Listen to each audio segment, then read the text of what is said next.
माझ्याकडे जर एवढे पैसे असते तर मी एक मुंबईला घर घेतलं असतं. अजून मुंबईला आमचं घर नव्हतं. आत्ता मी जस्ट एका बँकेकडनं लोन घेऊन घेतलं आहे. परंतु गेली 16 वर्ष आता मी आमदार आहे.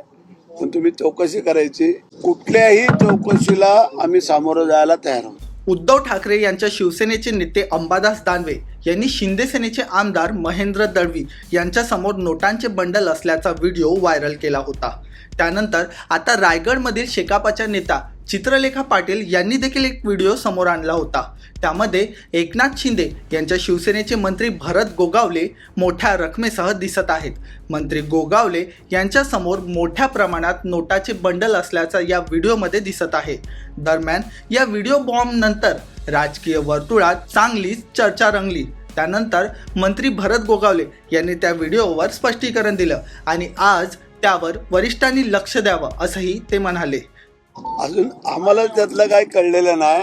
नेमकं जे काय दाखवतोय, जे काय क्लिप फिरते, चित्रलेखा पाटील आता ही आमच्या तशी मुलीसारखी आहे, हरकत नाही आहे.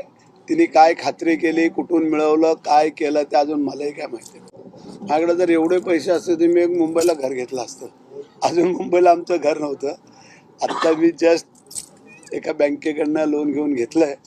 परंतु गेली 16 वर्ष आता मी आमदार आहे. पण तुम्ही चौकशी करायची, पण हरकत नाही आहे. गेल्या 40 वर्षाच्या माझ्या राजकीय कारकिर्दीमध्ये आमच्याकडनं एकही चूक किंवा असं काही कधी घडलेलं नाही. त्यांनी जो व्हिडिओ दाखवला तो तुम्ही पाहिलाय का आणि या व्हिडिओवर तुमचं मत काय? माझं मत असं अत्यंत चुकीचं आहे. आणि तुम्ही पण थोडीशी तहकीकात करा ना. कोणी काय दाखवलं, उचललं का लावलं लगेच का सगळ्या मीडिया पसरून टाकला. परंतु वस्तुस्थिती, परिस्थिती ही पण चेक करा, त्यांनाही विचारा. आता महेंद्रशेठ दळवीने आता दानवेवरती जसा काय दावा ठोकलेला आहे तसं आता आम्हाला पण करावं लागेल असं वाटतंय. कारण हे जर नाही केलं तर मग त्या अशा प्रसिद्धी मिळवण्यासाठी काही लोक करत राहतील.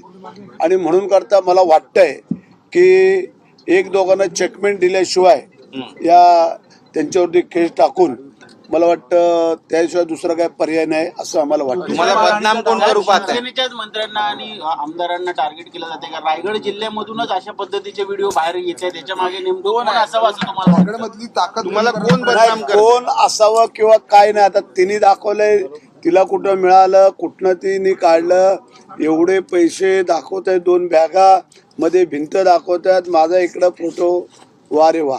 जरा तुम्ही पण ते व्यवस्थित चेक करा, व्यवस्थित की वस्तुस्थिती परिस्थिती काय आहे ती. चौकशीची मागणी करतात ते सीबीआय, ईडी यांची तरफून, जिकडनं ही चौकशीची कधी पण त्यांनी करावी.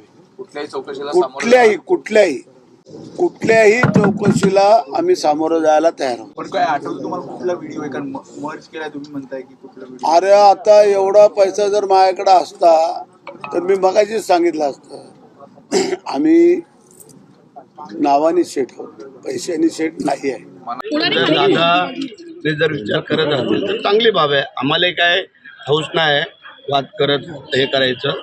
परंतु दादाने त्यांची पण जी मंडळी आहेत त्यांनाही कल्पना द्यावी, त्यांनाही सांगावं. चुकीचं आणि खोटं नाटं जे काय व्हिडिओ दाखवण्याचं काम किंवा हे जे काय चाललेलं आहे हे पण कुठंतरी आता आम्हाला शोधणं गरजेचं वाटतंय. कारण आरोप प्रत्यारोप हे होतं ठीक आहे, परंतु बदनामी एखाद्याची जाणून बुजून करणं की त्याच्यामध्ये काय तथ्य नसताना हे पण थोडंसं वरिष्ठांनी त्याचा शोध घ्यावा असं आम्हाला वाटतं. पण या संदर्भात भेट आपली घेतली दादांनी आणि त्यानंतर उदय सामंतांची भेट घेतलेली आहे. आदिती तटकरे यांना देखील समजावून सांगण्यात आल्याचं कळतंय. नाही असं काय नाही. काल आम्ही सभागृहामध्ये होतो तेव्हा उदय सामंतनी दादा आमची आपली चर्चा चालली, त्यावरती मग दादा बोलले आणि त्याच्यामुळे त्यांनी ती प्रतिक्रिया दिली असेल. परंतु शेठ आता अजित पवारांकडनं एक पाऊल पुढे जाताना पाहायला मिळतं, तसं सेनेकडनं देखील एक पाऊल पुढे दादाकडनं एक पाऊल पुढे जाताना दिसत असेल तर आमची 2 पावलं पुढे असतील हे तुम्हाला आम्ही सांगतो. कारण काय आलंय, आम्हालाही हौस नाही आहे की वादविवाद करून राजकारण करायचं, संघर्ष करून. परंतु प्रत्येकाने समजून घेणं गरजेचं आहे. वस्तुस्थिती काय आणि परिस्थिती काय त्याच्या अनुषंगाने चालतं.